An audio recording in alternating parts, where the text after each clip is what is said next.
镜周刊报道，林俊杰的《圣所》世界巡回演唱会连4天在台北小巨蛋开唱。15日举办第2场时，林俊杰唱了他在中国大陆《梦想的声音》中被赞为神翻唱的《输了你赢了世界又如何》，果真是神翻唱，全场气氛炒热最高点。林俊杰被歌迷狂拱脱衣服，没想到被他返回来交换条件，我需要你们唱一首歌，如果唱满意的话我就脱，全场一起清唱豆浆油条。但林俊杰很严格评分，说歌迷清唱不及格。不过接下来他就唱了神曲《输了你赢了世界又如何》，可说非常会铺梗。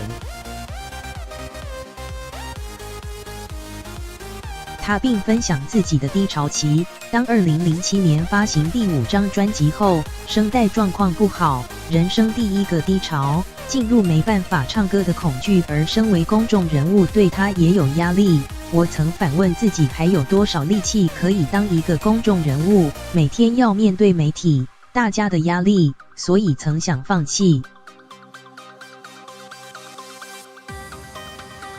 他舍不得完全放下的东西是音乐，我非常努力找回让我有动力的声音，去想象给我力量，支持我音乐的每一个热忱的心。我提醒自己，如果我放弃了，我会对不起很多人，也因为这样子，所以我回来了。